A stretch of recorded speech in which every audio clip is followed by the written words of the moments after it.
Bengal Times Online. Please subscribe our channel. নমস্কার। আমার সম্মানীয় আমার সাংবাদিক দাদারা এবং ভাইরা যারা আজকে আমাদের এই প্রেস মিটে এখানে উপস্থিত হয়েছে, আমার সঙ্গে রয়েছেন আমার বর্তমান শহর তৃণমূল কংগ্রেসের আমাদের সভাপতি, আমার বর্তমান জেলা পূর্বের জেলা তৃণমূল ছাত্র পরিষদ সভাপতি স্বরাজ ঘোষ এবং তন্ময় সিংহ রায় আমার সঙ্গে রয়েছে।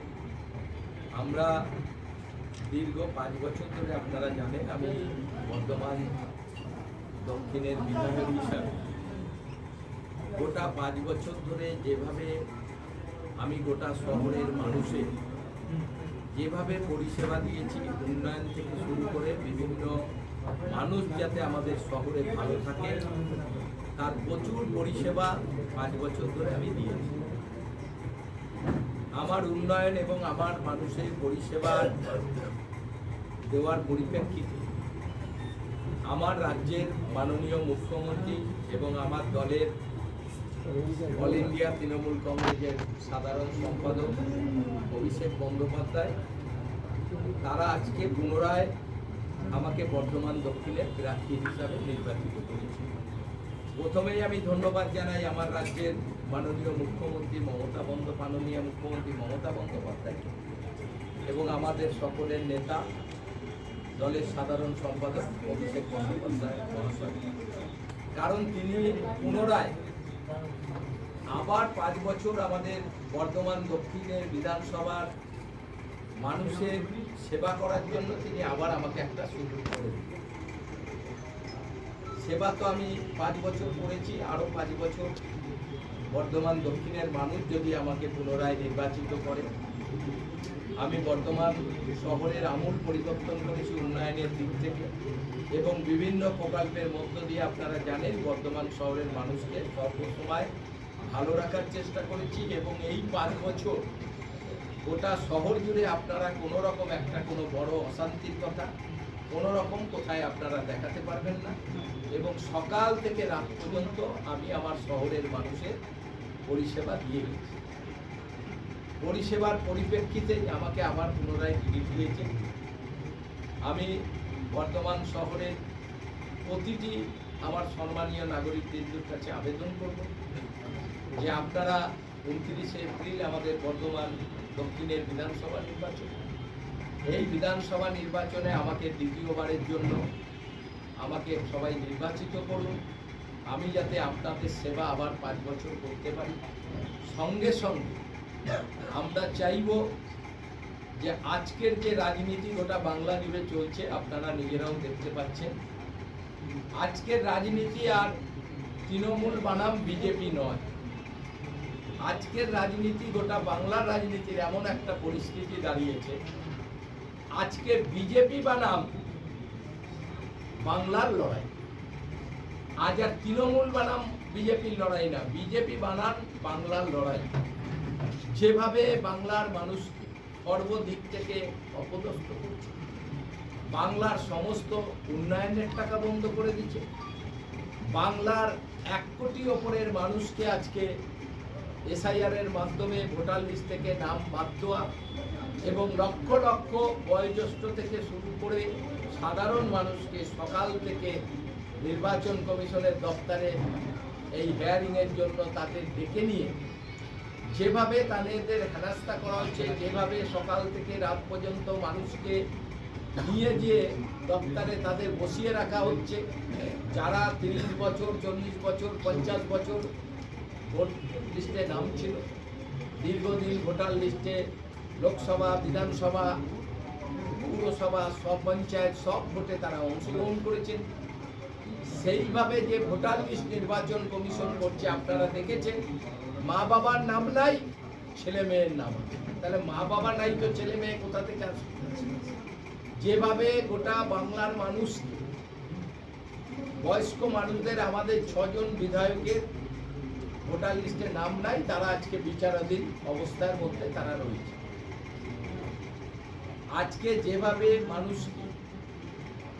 টাইটেল নিয়ে, কেন একটা মা বাবার 7টা 8টা ছেলে মেয়ে, এই যে বিভিন্নভাবে অবাস্তব জিনিস নির্বাচন কমিশন গোটা বাংলার ক্ষেত্রে প্রয়োগ করছে, আপনারা ভারতবর্ষের অন্য রাজ্যেও এসআইআর হয়েছে, সেখানে মৃত লোক বাদ গেছে, শিফটিং হয়েছে, কোনো লোক পাওয়া যায় না, সব ঠিক আছে। সেটা আমাদের বাংলার ক্ষেত্রেও হয়েছে, 63 লক্ষ লোক বাদ গেছে, যার মধ্যে 30 লক্ষের মতো লোক মৃত, তারপরে শিফটিং হয়েছে, বহু লোককে বহু জায়গায় পাওয়া যায় নাই। এটা তো ঠিকই ছিল, যেটা গোটা ভারতবর্ষে হয়েছে, বাংলায়ও হয়েছে।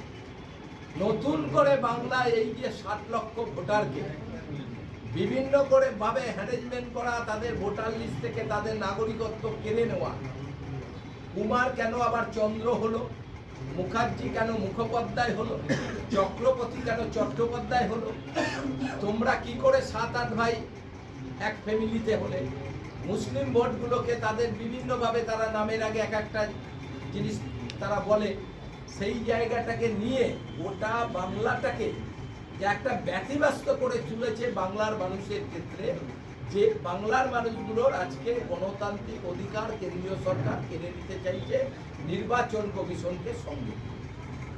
তারই প্রতিবাদে গোটা বাংলা জুড়ে আমাদের রাজ্যের মাননীয় মুখ্যমন্ত্রী, আমাদের নেতা অভিষেক বন্দ্যোপাধ্যায়, আপনারা দেখেছেন যে কিভাবে আমরা গোটা বাংলা জুড়ে লড়াই করেছি শুধু মানুষের গণতান্ত্রিক অধিকার রাখার জন্য।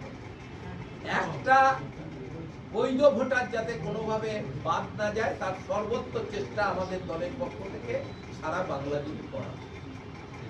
এত কিছু জটিলতা তৈরি করে কেন্দ্রীয় সরকার নির্বাচন কমিশনকে নিয়ে যেভাবে একটার পর একটা আইন প্রয়োগ করে গোটা প্রশাসনিক ব্যাপারটাকে রাজ্য সরকারের ভেঙে তছনছ করে দিচ্ছে, শুধু নির্বাচনে বিজেপি ক্ষমতায় আসবে বলে এই পরিস্থিতি করছে। তার মাঝখানে এত কিছু অপদস্থের পরও আমাদের রাজ্যের মাননীয় মুখ্যমন্ত্রী আজকে 294টা সিটে সমস্ত জায়গায় প্রার্থীর নাম ঘোষণা করে, 3টে ওদের দিয়ে দিচ্ছে, ঘোষণা করেছে। আমরা শুধু আপনাদের কাছে বলতে চাই, আমি বর্ধমান দক্ষিণের বিধায়ক, আপনারা সব বর্ধমানেরই ছেলে, আপনারা সমস্ত সম্মানীয় সাংবাদিক দাদা ভাইয়েরা রয়েছে, আপনারা নিশ্চয়ই জানেন যে এই 5 বছর বর্ধমান শহরকে আমরা কিভাবে রেখেছি, কোথায় কোনো বড় ঘটনা ঘটেছে কিনা, সারা বর্ধমানে আমরা উন্নয়নের জোয়ার এনেছি কিনা তৃণমূল কংগ্রেসের আমাদের সরকার, রাজ্য সরকারের মধ্য দিয়ে।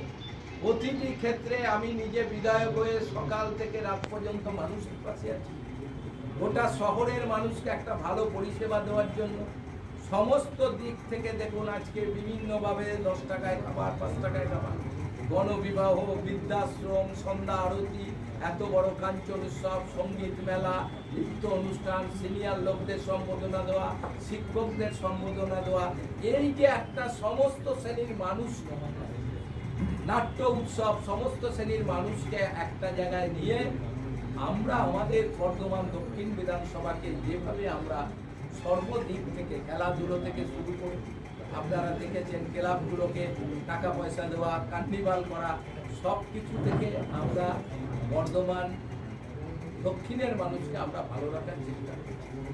আমরা আশা করব বাংলার স্বার্থে, বাংলার মানুষের স্বার্থে মাননীয় মুখ্যমন্ত্রীকে আবার চতুর্থবারের জন্য বাংলার মানুষ তারা মুখ্যমন্ত্রী হিসাবে নির্বাচিত করুন। আমি বর্ধমান দক্ষিণের প্রার্থী হিসাবে আমি আমার বিরোধী দলকে আমি সর্বত্র দিক থেকে তাদের পরাজিত করে আমরা আমাদের বিধানসভার সিটটা আমরা মাননীয় মুখ্যমন্ত্রীকে তুলে দিতে চাই। এইভাবে বাংলার যারা এবার ভোটে দাঁড়িয়েছে তৃণমূল কংগ্রেসের হয়ে, তারা সবাই যদি এইভাবে চেষ্টা করে, বাংলার মানুষকে যদি বোঝানো যায় বাংলার ওপর কি অত্যাচার কেন্দ্রীয় সরকার করছে, সর্বদিক যদি আমরা বোঝাতে পারি, তাহলে অবশ্যই বাংলার মানুষ চতুর্থবারের জন্য বাংলার মাননীয় মুখ্যমন্ত্রীকে যে আবার মুখ্যমন্ত্রী হিসাবে প্রতিষ্ঠিত করবে, এসে আমরা সবাই এই আশা রাখি। কারণ আমরা রাজনীতি করি, সকাল থেকে রাত পর্যন্ত করি, মানুষের দরজায় দরজায়, মানুষ কি চাইছে, মানুষ কি ভালোবাসে, মানুষ কিভাবে তারা উন্নয়ন দিচ্ছে, তারা কোন সরকারকে চাইছে, সব কিছুই আমরা বুঝি। আমি শুধু আপনাদের কাছে আবেদন করব, আমাদের বিভিন্ন জায়গায় নির্বাচনের কাজ কাল থেকেই আমাদের শুরু হয়ে যাবে। আপনারা সর্বত্র ক্ষেত্রে, আমি ন্যায়ের পথে বলবো, কোনো বেআইনের পথে নয়, ন্যায্যর দিক থেকে আমরা যেভাবে আমাদের প্রচার, আমরা মানুষের জন্য কি করেছি, মাননীয় মুখ্যমন্ত্রী কি করেছে, সর্বক্ষেত্রে আপনারা আমাদের নিজেদের আমাদের সহযোগিতা করুন, আমাদের আরও মানুষের কাজ করার সুযোগ করে দেওয়ার জন্য। এবং আজকে আমি একটা কিছুটা উন্নয়ন নিয়ে আমরা একটা গান তৈরি করেছি, সেটা এখন আপনাদের মাধ্যমে দেখিয়ে কাল থেকে আমাদের যত এলইডি আছে সেই এলইডিতে আমরা এই গানটা আমরা চালাবো। তাছাড়া গোটা শহরের উন্নয়ন নিয়ে আরও একটা আমরা ভিডিও করেছি, সেটাও হয়তো কালকে আমরা বার করবো, 20 মিনিটের ভিডিও। সেটাও আমরা আমাদের লক্ষ্মী এলো ঘরে যে জায়গাটায় আমাদের সব চলছে এই কর্মসূচিটা, তার আগে আমরা আমাদের শহরের আরও সর্বত্র কাজ নিয়ে 5 বছর আমরা কি করেছি, আমাদের মুখ্যমন্ত্রী কী করেছে, সব নিয়ে আমরা মানুষের কাছে সেই ভিডিওটা আমরা তুলে ধরবো। এই কাজের জন্যই আজকে আপনাদের ডিক্লেয়ার হয়েছে, আজকে এই সন্ধ্যাবেলায় আপনাদের দেখেছি যে আপনারা আমাদের ভিডিওটা দেখুন, গানের ভিডিওটা দেখুন যে আমরা কিভাবে করেছি এবং এটা আপনাদের ভালো লাগবে কিনা, তার জন্য আপনাদের কাছে ডেকে আমরা আজকে আপনাদের দেখানোর পর কাল থেকে আমরা এই ভিডিওটা আমাদের যে 10টা এলইডি আছে গোটা শহর জুড়ে, যেখানে আমাদের কোনো সরকারি অ্যাড মানে এমনি কোনো অ্যাড দেখানো হয় না, সরকারি অ্যাড দেখানো হয়, সরকারি অ্যাড আমরা বন্ধ করে দেবো। আমি ব্যক্তিগতভাবে পার্টির সাথে যে কাজগুলো করেছি সেইগুলো আমরা তুলে ধরেছি। কাল থেকে আমাদের সমস্ত এলইডিতে এই ভিডিওটা আমাদের গানে চলবে। এই জন্যই আপনাদের সবাইকে আজকে এখানে আমরা একটা প্রশ্ন আছে বলি।